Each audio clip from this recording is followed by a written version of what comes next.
Hi ಸ್ನೇಹಿತರೆ, ನೀವು ಕಾರ್ಕಳದಲ್ಲಿರುವ ಗೊಮ್ಮಟೇಶ್ವರ ಮೂರ್ತಿನ ನೋಡೇ ಇರ್ತೀರ.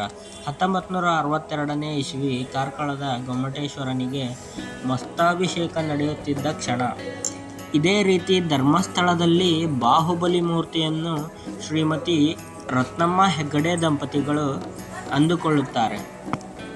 1967 ಅಕ್ಟೋಬರ್ನಲ್ಲಿ 70 ವರ್ಷದ ಶಿಲ್ಪಿ ಶ್ರೀ ರಂಜಾಳ್ ಗೋಪಾಲ್ ಅವರ ಸಮ್ಮುಖದಲ್ಲಿ 50ರಿಂದ 60 ಮಂದಿ ಸೇರಿ ಮೂರ್ತಿ ಕೆತ್ತನೆ ಆರಂಭ ಮಾಡುತ್ತಾರೆ. ರತ್ನಮ್ಮ ಹೆಗಡೆಯವರು ನಿಧನವಾದರು.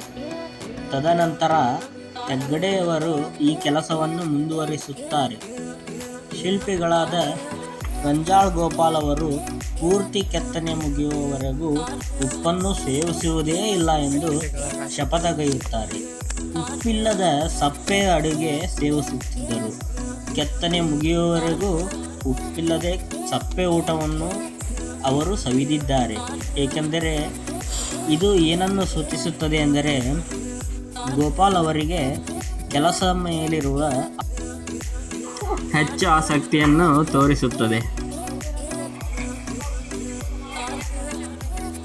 39 ಅಡಿ ಎತ್ತರ, 170 ಟನ್ ಭಾರದ ಏಕಶಿಲಾ ಬಾಹುಬಲಿ ಮೂರ್ತಿ ಕಾರ್ಕಳದಲ್ಲಿ ಸಿದ್ಧವಾಯಿತು.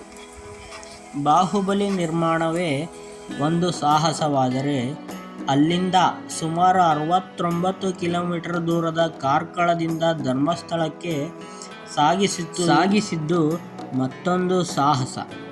ಆಗ ಮುಂಬೈನಲ್ಲಿದ್ದ ಶ್ರೀ ಮಂಗೋತ್ರಾ ಕಂಪನಿಯನ್ನು ಸಂಪರ್ಕಿಸುತ್ತಾರೆ.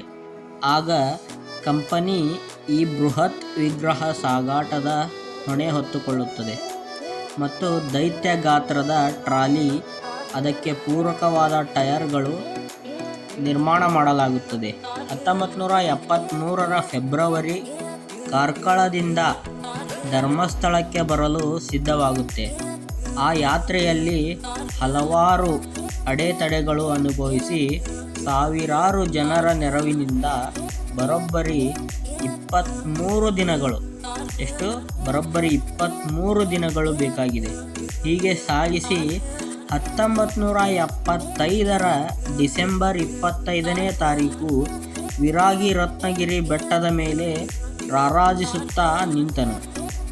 ಆದರೆ ಬಾಹುಬಲಿ ಪ್ರತಿಷ್ಠಾಪನೆ ಆಗಿದ್ದು 1987 ಫೆಬ್ರವರಿ 3 ತಾರೀಕು ಮಹಾ ಪ್ರತಿಷ್ಠಾಪನೆ ಮಾಡುತ್ತಾರೆ. ಮರುದಿನ ಮಸ್ತಾಭಿಷೇಕ ಕೂಡ ನಡೆಯುತ್ತದೆ. ಮಸ್ತಾಭಿಷೇಕ ಹೇಗೆ ನಡೆಯುತ್ತದೆ ಬನ್ನಿ ನೋಡ್ಕೊಂಡು ಬರೋಣ. ನೀವಿವಾಗ ನೋಡ್ತಾ ಇರೋದು ಮಸ್ತಾಭಿಷೇಕದ 1, 2, 3, 4, 5, 6 ವಿಂಗಡಣೆಗಳ ವ್ಯತ್ಯಾಸಗಳ ಅಭಿಷೇಕಗಳು. ಈ ಥರ ಹಲವಾರು ಅಭಿಷೇಕಗಳನ್ನು ನಡೆಸಿ ಇಲ್ಲಿ ಹಲವಾರು ಫ್ರೇಮ್ಗಳು ಕಂಡುಬರುತ್ತವೆ.